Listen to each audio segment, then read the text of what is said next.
त्यांचे गुन्हे मागे घेतले जात नाहीत. Sushri Dola Sen, please. Thank you. Sushri Dola Sen not present. Sir, माननीय श्री रामजी लाल सुमन, माननीय रामजी लाल सुमन, 5 मिनट्स. रूल्स आप बनाते हैं, बना दीजिएगा आगे. माननीय Shri Ramji Lal Suman, 5 minute please. 5 minute बोलो sir. 5 minute. Nothing is going on record madam, nothing is going on record. Please 5 minutes. उपसभापति जी, हम गृह मंत्रालय के कामकाज पर यहां चर्चा कर रहे हैं और मैं समझता हूं देश का जो गृह मंत्रालय है उसका प्रमुख काम है देश की एकता को बनाए रखना, सामाजिक सद्भाव को बनाए रखना.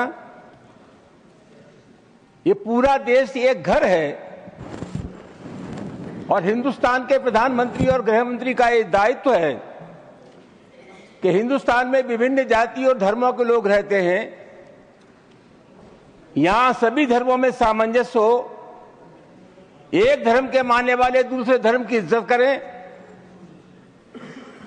लेकिन पिछली बार देखने में आया है कि जानबूझ करके हमारे देश में सामाजिक सद्भाव को बिगाड़ने की कोशिश की जा रही है. उपसभापति जी, मैं नहीं जानता, अभी होली का त्योहार था और मैंने कहीं नहीं पढ़ा कि किसी मुसलमान ने यह कहा हो कि हम सद्भावना बिगाड़ना चाहते हैं या होली के त्योहार में व्यवधान पैदा करना चाहते हैं. लेकिन इसके बावजूद भी तमाम ऐसे बयान आए जिसके चलते समाज में दरार पैदा हुई, रिश्ते खराब हुए. सर, एक बिहार के विधायक हैं और एक उत्तर प्रदेश के विधायक हैं.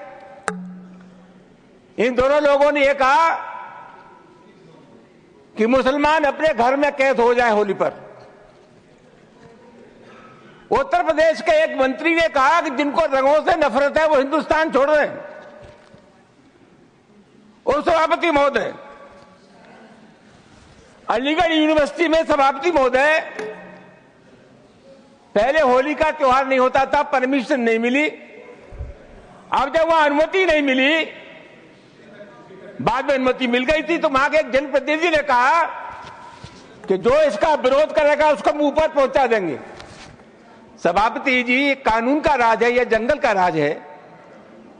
इस प्रकार की जो भाषा बोली जाती है वो किसी भी कीमत पर इस देश की सेहत के लिए ठीक नहीं है. और मैं बहुत अफसोस के साथ ये कहना चाहूंगा कि बीजेपी की सरकार है, बीजेपी का कोई जिम्मेदार नेता या कोई मंत्री इन सब चीजों का प्रतिवाद नहीं करता. यह नहीं कहता कि इस प्रकार की जो भाषा बोलते हैं उनसे हमारा कोई संबंध नहीं है.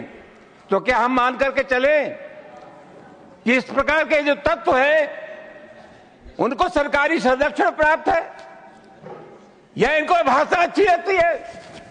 सभापति महोदय, बार बार कहा जाता है और अभी कहा गया कि जो लोग होली में के त्योहार पर होली नहीं खेलना चाहते, और जैसा मैंने कहा जिनको रंग पसंद नहीं है वो हिंदुस्तान छोड़ दें. उपसभापति महोदय, मैं आपके मार्फत से जानना चाहूंगा, ये देश किसी के बाप का देश है? हिंदुस्तान में विभिन्न जातियों के धर्मों के लोग रहते हैं. इस देश की मिट्टी पर जितना अधिकार हिंदू का है उससे कम अधिकार हिंदुस्तान के मुसलमान का है. राष्ट्रीय आंदोलन में हिंदू, मुसलमान, सिख, ईसाई सब लोगों ने तिरंगे झंडे के नीचे एक कौम बनाई.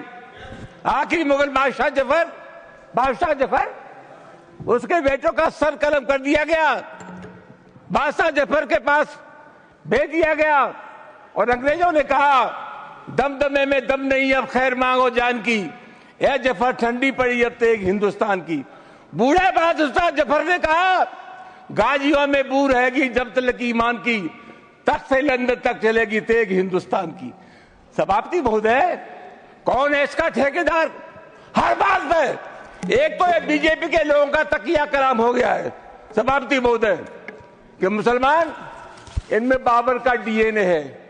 उपसभापति महोदय, मैं जानना चाहूंगा कि बाबर का डीएनए मुसलमान में है, हिंदुस्तान का मुसलमान तो बाबर को अपना आदर्श मानता नहीं है, वो तो मोहम्मद साहब को अपना आदर्श मानता है, सूफी संतों की परंपरा को अपना आदर्श मानता है। लेकिन सभापति महोदय, मैं जानना चाहूंगा कि बाबर को लाया कौन? बाबर को इब्राहिम लोदी को हराने के लिए राणा सांगा लाया था। तो मुसलमान तो बाबर की औलाद हैं और तुम गद्दार राणा सांगा की औलाद हो, ये हिंदुस्तान में तय हो जाना चाहिए। अगर बाबर की तो आलोचना करते हैं, राणा सांगा की आलोचना नहीं करते। सभापति महोदय, ये बहुत सभापति महोदय, ये देश की एकता आप अनुभवी आदमी है, बातचीत में संसदीय मर्यादाओं का ध्यान रखें, संसदीय मर्यादाओं का ध्यान रखें। वो टाइम इज ओवर। जो भी चीजें संसदीय मर्यादा के अनुकूल नहीं है, आजादी की लड़ाई में इन्होंने अंग्रेजों की गुलामी की थी। सभापति महोदय, please, your time is over, you please sit. माननीय श्री वाई को, ऑनरेबल वाई